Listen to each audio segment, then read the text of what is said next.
आप अपने ट्रिगर्स को अब बेहतर तरीके से पहचान पा रहे होंगे। नमस्कार पेरेंट्स। आज ट्रिगर्स पर काम करने का डे 2 है।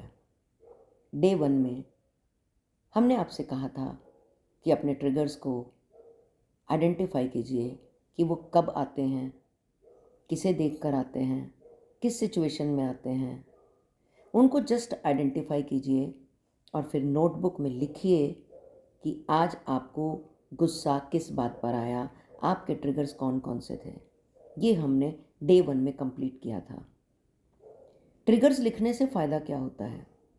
जब भी आप ट्रिगर्स लिखते हैं तो आपको क्लैरिटी होती है कि आपको ट्रिगर किस बात पर आ रहा है, रैंडम आ रहा है या स्पेसिफिक तरीके से आ रहा है।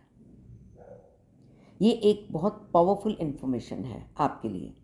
इससे आपकी अवेयरनेस इंक्रीज होती है, क्योंकि जब आप लिखते हो तो अनकॉन्शियस माइंड से कॉन्शियस जोन में वो ट्रिगर्स आ जाते हैं जिन पर आपको गुस्सा आता है। अभी तक वो अनकॉन्शियस में पड़े थे और आप बोलते थे मुझे पता ही नहीं चलता मुझे क्यों गुस्सा आ जाता है। अब वो अनकॉन्शियस से कॉन्शियस में आ गए, तो आप अपने ट्रिगर्स को बेटर तरीके से अब आइडेंटिफाई कर पा रहे हैं। मुझे गुस्सा आता है, अब आप लिखते हैं मुझे तब गुस्सा आता है जब आपके कंट्रोल्स धीरे धीरे आपके एंगर के ऊपर बढ़ने शुरू हो जाते हैं। और आपको बेनिफिट होता है कि आपके रिएक्शंस स्लो होने लगते हैं। अब नेक्स्ट टाइम सेम ट्रिगर आएगा, पर माइंड पहले से अलर्ट होगा कि मुझे इस बात पे गुस्सा आता है और आज मैं बेटर कंट्रोल करूँगी। आज मैं रिएक्ट नहीं करूँगी, आज मैं रिस्पॉन्ड करूँगी। तो आपने देखा आप कैसे अपने ट्रिगर्स के साथ ब्यूटीफुली कनेक्ट कर पा रहे हैं। और जो आपको एक ऑटोमेटिक रिएक्शन आता है उसकी भी स्पीड कम हो जाती है, क्योंकि आपका इमोशनल कंट्रोल स्ट्रांग हो जाता है। आप अपने इमोशंस को ऑब्जर्व कर पाते हैं। अब आप अपने इमोशंस के स्लेव नहीं हैं। आपको पता है कि ये सिचुएशन है, यहाँ पर मुझे गुस्सा आएगा और अब मुझे अपने इमोशन को कंट्रोल करना है। धीरे धीरे धीरे धीरे कंट्रोल बिल्ट होने लगता है और आपकी हीलिंग यहीं से स्टार्ट होनी शुरू हो जाती है। और बहुत बार ये ट्रिगर्स पास्ट एक्सपीरियंस से भी लिंक्ड होते हैं। लिखने से वो सरफेस पे आते हैं और आप उन्हें आसानी से पहचान सकते हो, क्योंकि जब आप ट्रिगर को कोई नाम देते हो तो आप उसकी पावर को कम कर देते हो। तो चलिए अब हम डे 2 के बारे में बात करते हैं। आज हम बात करेंगे पॉज टेक्निक की। क्या होती है ये पॉज टेक्निक? मैं आपको स्टेप बाय स्टेप बताऊंगी ताकि आप इस टेक्निक पे अच्छे से काम कर पाएँ। मेंटली बोलो पॉज, जैसे ही ट्रिगर आने लगे रिएक्ट मत करो। और मेंटली लाउड बोलो pause, take a deep breath, 4 seconds inhale, 4 seconds hold, 6 seconds exhale. Body को सिग्नल मिलता है काम हो जाओ, इतना शाउट करने की ज़रूरत नहीं है। फिर अपने आप को ऑब्जर्व करो, यार मुझे गुस्सा आ क्यों रहा है।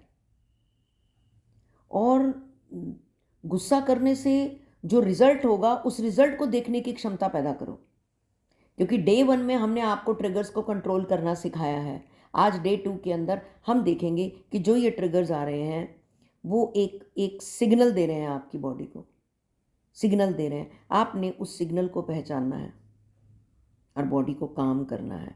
अपने आप को ऑब्जर्व करना है कि मुझे गुस्सा क्यों आ रहा है, और अपनी टोन के साथ कनेक्ट रहना, क्योंकि बच्चा आपकी टोन सुनता है, वो आपके शब्दों पर इतना गौर नहीं करता।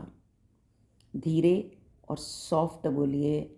जब भी आपको गुस्सा आने लगे पॉज कीजिए, टोन को तीखा और पैना मत रखिए, टोन को सिंपल रखिए, हल्की सी धीमी रखिए।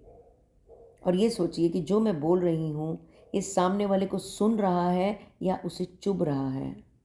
अगर चुभ रहा है तो मुझे अपनी टोन को और ज़्यादा सॉफ्ट बनाना है, ताकि सामने वाला मेरी बात सुने, उसको मेरी बात पिंच नहीं करे। इस चीज़ का, इस क्लैरिटी का आपने ध्यान रखना है। स्पीड कम रखनी है, रिएक्शन कम रखना है और टोनैलिटी को सॉफ्ट करना है। और जो भी रिस्पॉन्ड करना है कॉन्शियसली करना है। चूज़ करके करना है कि मैं इन शब्दों का इस्तेमाल करूँगी और मैं सिंपल टोन में बात करूँगी। काम plus respectful plus soft plus clear. और लास्ट में हम बात करते हैं बहुत इम्पॉर्टेंट कोर एसेंस की, क्योंकि पॉज एक स्पेस क्रिएट करता है रिएक्शन में और ट्रिगर के बीच में। ये वो एक पल होता है जो उन दोनों को बैलेंस करने में आपको हेल्प करता है और अवेयर करता है। ये आपके माइंड को इमोशनल माइंड से लॉजिकल माइंड की तरफ शिफ्ट करता है।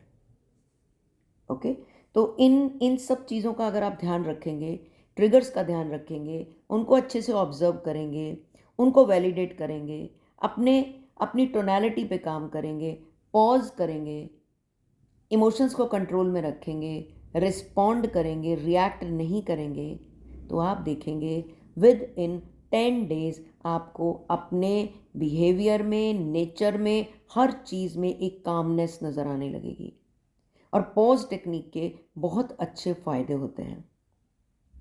अगर मैं आपको जस्ट शॉर्ट में बताऊं तो आप अपने एंगर पे बहुत ही ब्यूटीफुली कंट्रोल कर सकते हैं नेचुरल तरीके से।